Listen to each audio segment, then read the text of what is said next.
Hello everyone, myself Khushali Kathiria. In this video we discuss a distribution cost model.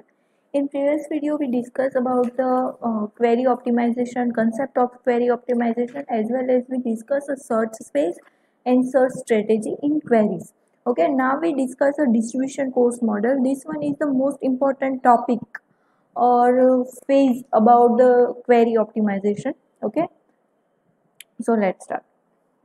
First one છે કે the cost estimation steps try to determine the cost of operation. Okay કે try કરે છે જે કાંઈ બી cost estimation શું કરે છે તો કે જે કાંઈ બી કોસ્ટ ઓપરેશન છે એને ડિટરમાઇન કરવું, ઓછું કરવું. ઓકે એવી એ ટ્રાય કરે છે. જે કાંઈ બી કોસ્ટ ઓપરેશન જે આપણે વાત કરીએ છીએ કે જે મેઇન આપણું મોડ્યુલ શું છે તો કે કોસ્ટ મોડેલ ઇટ મીન્સ કે જે ક્વેરી એક્ઝિક્યુટ થવાની છે, જે ક્વેરી એક્ઝિક્યુટ થઈ રહી છે એની ઓછામાં ઓછી કોસ્ટ લાગે એક્ઝિક્યુટ થવા માટેની. એ જે કાંઈ બી ક્વેરી છે એનું રિઝલ્ટ શો કરવા માટે જે કાંઈ બી કોસ્ટ લાગવાની છે એ મિનિમમ ચીપેસ્ટ જે કાંઈ બી છે એ લાગે એવી ટ્રાય કરે છે. કોણ તો કે કોસ્ટ ઓપરેશન. ઓકે જે કોસ્ટ ઓપરેશન છે, કોસ્ટ મોડેલ છે એ એસ્ટિમેટ કરવા, કોસ્ટ ઓપરેશનને એસ્ટિમેટ કરવા માટે જે કાંઈ બી સીપીયુ ઇનપુટ આઉટપુટ અને જે કાંઈ બી ટ્રાન્સમિશન પેરેલલી જે ડિસ્ટ્રીબ્યુટેડ સિસ્ટમમાં જે ટ્રાન્સમિશન થાય છે એ સાથે સાથે જે કાંઈ બી કોમ્યુનિકેશન કોસ્ટ છે એ શું કરે છે તો કે ઓછું કરવાની ટ્રાય કરે છે. ઓકે ઓવરઓલ મતલબ આપણો જે કાંઈ બી પ્લાન છે, ઓવરઓલ જે આપણું જે કાંઈ બી ગોલ છે એ શું છે તો કે બધું જ જે કાંઈ બી ઓવરઓલ સમેશન જે બધી કોસ્ટનો જે હું અત્યારે બોલી કે CPU input output distributed system, parallel distributed system, okay સાથે સાથે કોમ્યુનિકેશન કોસ્ટ એ જે કાંઈ બી જેટલા ફેક્ટર્સ છે એ બધા ફેક્ટર્સની કોમ્યુનિકેશન કોસ્ટનો સમ છે એ બને ત્યાં સુધી ઓછો થાય ક્વેરી એક્ઝિક્યુટ કરવા માટે. તો એની માટેના બે અલગ અલગ ફંક્શન છે. ફર્સ્ટ વન છે reduce the total time. Okay અને સેકન્ડ વન છે reduce the response time. Okay first તો તમે એવું કહી શકો કે જે કાંઈ બી ટોટલ ટાઈમ જે છે એ મતલબ જે કાંઈ બી આપણે ટાઈમ આપણો જે ટોટલ ટાઈમ છે ક્વેરી એક્ઝિક્યુટ કરવા માટેનો છે, જે કાંઈ બી કમ્પોનન્ટ્સ એમાં યુઝ થાય છે, ઓકે ઇન્ડિવિજ્યુઅલી થાય કે ગ્રુપમાં થાય કે જે કાંઈ બી કમ્પોનન્ટ્સ છે એ જે કાંઈ બી ટાઈમ છે ઓકે એને શું કરવાનું છે તો કે એની કોસ્ટ રિડ્યુસ કરવાની છે. ફર્સ્ટ વન છે ટોટલ ટાઈમ મતલબ reduce total time or total cost. Reduce the each cost component individually. Do as a little of each cost component as a possible. મતલબ એવી દર વખતે એવી ટ્રાય કરો કે એનું જે કાંઈ બી કમ્પોનન્ટ છે એની કોસ્ટ છે એ ઓછામાં ઓછી આવે. Optimize the utilization of the resource મતલબ યુટિલાઇઝ કરો જે કાંઈ બી રિસોર્સ છે એનો, જે કાંઈ બી રિસોર્સ અથવા તો જે ટ્રાન્ઝેક્શન છે એકવાર આપણે કોલ કરી લીધું છે, ઇન્વોક કરી લીધું છે, ઓકે તો હવે એનો ડેટા જો કે બીજે રીતે જરૂર હોય કે બીજી ક્વેરી માટે જોતી હોય તો એ શું કરો તો કે યુટિલાઇઝ કરો. ઓકે અને ઇન્ક્રીઝ કરો સિસ્ટમ આઉટપુટ થ્રુ.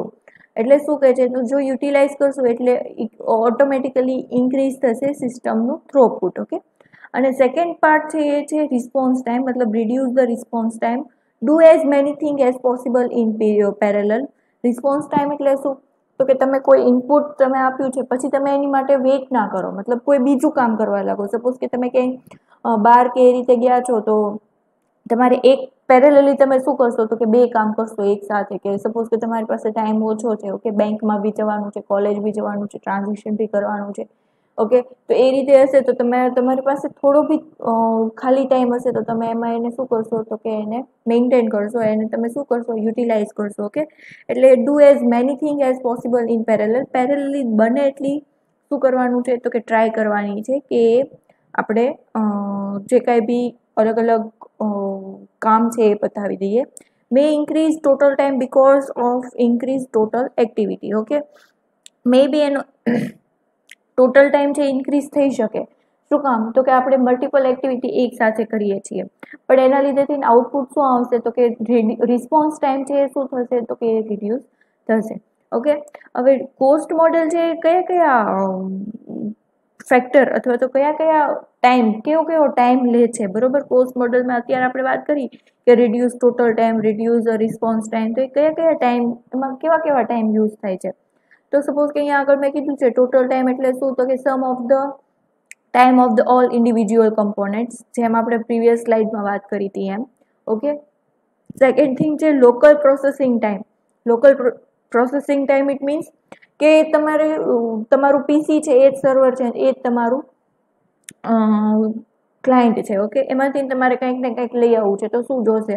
તો કે ઇનપુટ આઉટપુટ ટાઈમ જોશે, સીપીયુ ટાઈમ જોશે. સીપીયુ કંઈક એની હાર્ડ ડિસ્કમાંથી ને મેઇન સ્ટોરેજમાંથી ને શું કરીને આવશે? ફેચ કરીને આવશે.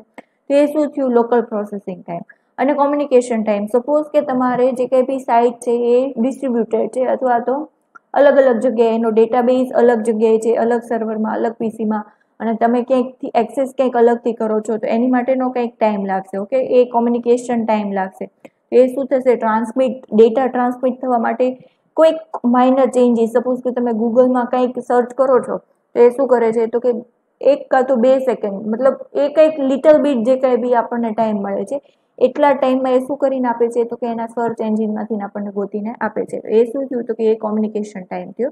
તમારો લોકલ મશીનમાં જે તમે સર્ચ કરો છો અને એ તો એ કયો એ મતલબ એ ટાઈપનો જે ટાઈમ છે એ સીપીયુ અને ઇનપુટ ટાઈમ, અને જે કોમ્યુનિકેશન ટાઈમ છે ડેટા ટ્રાન્સમિટ થવા માટે જે લાગતો ટાઈમ છે એ. સાથે સાથે ડેટા ટ્રાન્સમિટ થવા માટે આપણે એક કહી શકીએ કે વાઇલ્ડ એરિયા નેટવર્ક અને લોકલ એરિયા નેટવર્ક્સ. ઓકે, તો જે કાંઈ બી વાઇલ્ડ એરિયા નેટવર્ક એટલે તમે ઓલરેડી કમ્પ્યુટર નેટવર્ક્સમાં એ લર્ન કરી ગયા છો કે વાઇલ્ડ એરિયા નેટવર્ક શું છે, લોકલ એરિયા નેટવર્ક શું છે, લેન એન્ડ વેન. ઓકે, તો એની માટેનો લાગતો ટાઈમ છે, એની માટેની કંઈક કોસ્ટ લાગશે. લેન તમે યુઝ કરતા હશો આપણે જે કોલેજીસમાં અને લોકલ એરિયા માટે, મતલબ કોલેજ છે, સ્કૂલ છે, ઓફિસ છે, તો એ બધા માટે લેન યુઝ થાય છે. તો એની કંઈક કોસ્ટ લાગતી હશે, મેન્ટેનન્સ લાગતું હશે. ઓકે, વાઇલ્ડ એરિયા નેટવર્ક એટલે તમે કન્ટ્રી ટુ કન્ટ્રી એ રીતે તમે વાત કરી શકો કે કન્ટ્રી ટુ કન્ટ્રી એ રીતે તમે કમ્પ્યુટર ટુ કમ્પ્યુટર એ રીતે તમારે ટ્રાન્સમિટ કરવો છે કંઈ ડેટા, તો એ શું થયું? તો કે વાઇલ્ડ એરિયા નેટવર્ક. તો એની કંઈક કોસ્ટ લાગતી હશે. ઓકે, સેકન્ડ થિંગ છે cost based query optimization for distributed data. જે ડિસ્ટ્રીબ્યુશન ડેટા મોડેલ છે એની અંદરનો જે એક ટોપિક છે. ઓકે, જે છે કોસ્ટ બેઝડ ક્વેરી ઓપ્ટિમાઇઝેશન. એમાં શું હશે? તો કે ડિસ્ટ્રીબ્યુટેડ ડેટાબેઝ હશે. તો ડિસ્ટ્રીબ્યુટેડ ડેટાબેઝમાં શું થશે? તો અલગ અલગ તમારી પાસે ઘણી અલગ અલગ ફેઝિસ અથવા તો સ્ટેજ છે એ તમારી પાસે આવશે, વેરાયટી આવશે. કે સપોઝ કે સાઇટ છે એ અલગ જગ્યાએ છે, સર્વર છે એ અલગ જગ્યાએ છે. ઓકે, સાઇટ અને સર્વર બંને અલગ અલગ જગ્યાએ છે. તો તમે ફેચ કરવા માટે શું કરશો? બંને એક જ જગ્યાએ છે તો તમારે કંઈક જોઈન ઓપરેશન છે એ કંઈ પરફોર્મ કરવાની જરૂર નથી. મતલબ ક્વેરી બી તમે જેમાં નાખો છો એ જ પીસીમાં સર્વર છે તો એ જ પીસીમાંથી તમે શું કરી આવશો? તો કે ફેચ કરી લેશો. એટલે તમારી પાસે કોઈ જોઈન ઓપરેશન કરવાની જરૂર નથી. હવે સપોઝ કે સર્વર અને સાઇટ બંને અલગ અલગ જગ્યાએ છે અને એ બી મેં તમને પ્રીવિયસ જે કંઈ બી વિડીયો હતા એમાં મેં એવી વાત કરી હતી કે સપોઝ કે તમારે 3 જગ્યાએ તમારી કંપની છે, એબીસી નામની કંપની તમારી, દિલ્હી, પુણે એન્ડ મુંબઈ. હવે સપોઝ કે પુણે બેઠા બેઠા તમારે મુંબઈ અને દિલ્હી બંનેના એમ્પ્લોઈઝની ડિટેલ જોતી હશે તો શું થશે? તો કે સર્વર તમારું મુંબઈમાં છે, એક્સેસ તમે પુણેમાંથી કરો છો, ડેટા તમારે દિલ્હી અને મુંબઈ બંનેનો જોતો છે, તો શું થશે? તો કે એની કાંઈક કોસ્ટ લાગશે, એની કાંઈક તમારે ક્વેરી એવી ફાયર કરવી પડશે કે જોઈન ઓપરેશન ફાયર કરવું પડશે, જેના લીધેથી તમે શું કરશો? તો કે એનો ડેટા છે એ ફેચ કરી શકશો. એની માટેની કંઈક તમારે ક્વેરી છે એક્ઝિક્યુટ કરવાની થશે. ઓકે, તો એ બધી જે કંઈ બી એમાં શું યુઝ થશે? તો કે કોમ્યુનિકેશન નેટવર્ક યુઝ થશે, મતલબ ટીસીપી, યુડીપી. કંઈક ટાઈમ લાગશે એની માટે, વેનનો કંઈક મેન્ટેનન્સ લાગશે, એની કંઈક કોસ્ટ લાગશે. ઓકે, તો એ બધું જ ઓવરઓલ તમે જોવા જાઓ તો એના જે કંઈ બી સમેશન છે ઓલ ફેક્ટર્સ, કોસ્ટ ફેક્ટરના, એ આપણે જોવા પડશે કે ડિસ્ટ્રીબ્યુટેડ ડેટાબેઝમાં કયા કયા એવા કોસ્ટ ફેક્ટર છે જે અફેક્ટ કરે છે આપણા કોસ્ટ મોડલને, ડિસ્ટ્રીબ્યુટેડ કોસ્ટ મોડલને. તો એ અહીંયા આગળ લિસ્ટ આઉટ કર્યા છે. ફર્સ્ટ વન છે ટોટલ કોસ્ટ. ટોટલ કોસ્ટ એટલે આપણે વાત કરી હતી આગળના પ્રીવિયસ સ્લાઇડમાં, sum of the time of all the individual કમ્પોનેન્ટના ઓલ બધાનો ટાઈમ. સપોઝ કે સીપીયુ ટાઈમ કોસ્ટ શું છે, ઇનપુટ આઉટપુટ કોસ્ટ શું છે, ટાઈમ કોસ્ટ શું છે, અને કોમ્યુનિકેશનના ટાઈમની કોસ્ટ શું છે. હવે અહીંયા આગળ સીપીયુ ટાઈમ શું છે? તો કે સીપીયુ ટાઈમ એટલે unit instruction cost into number of instruction. Unit number of cost એટલે શું? સપોઝ કે ફર્સ્ટ તમારી પાસે 10 ઇન્સ્ટ્રક્શન છે, એ 10 ઇન્સ્ટ્રક્શન જેવા તમારી પાસે 10 બ્લોક છે, 10 યુનિટ છે, તો શું થશે? તો કે પર બ્લોક 10 ઇન્સ્ટ્રક્શન છે, એવા 10 બ્લોક છે. એક બ્લોકમાં જો 10 ઇન્સ્ટ્રક્શન હોય તો 10 બ્લોકે કેટલા? એ રીતે તમે જો ત્રિરાશિ મૂકશો તો શું થશે? તો કે 10 ઇન્ટુ 10. ઓકે, શું થયું? તો કે સપોઝ કે તમારી પાસે 10 ઇન્સ્ટ્રક્શન છે, એવા 10 બોક્સ છે, 10 યુનિટ છે. એટલા માટે અહીંયા આગળ શું આવશે તો કે 10 × 10 મતલબ એ તમારો CPU કોસ્ટ થશે. Same to same input output cost શું થશે તો કે unit disk input output cost into number of disk input output okay cost. પછી તો કે કોમ્યુનિકેશન કોસ્ટ. કોમ્યુનિકેશન કોસ્ટ એટલે શું તો કે પહેલા તો મેસેજને ઇનિશિયલાઇઝ કરવા માટે કંઈક કનેક્શન બનાવવું પડશે, જે સેન્ડર અને રિસીવર વચ્ચે કનેક્શન બનાવવું પડશે. આપણે જે TCP IP થી જે કરીએ છીએ કે કનેક્શન છે એસ્ટાબ્લિશ કરીએ છીએ તો કઈ રીતે થશે, એક મેસેજ ઇનિશિયલાઇઝેશન ને પછી ટ્રાન્સમિશન, જે આપણે ટ્રાન્સમિટ કરીએ છીએ data sender to receiver, receiver to sender, તો એક કોસ્ટ લાગશે.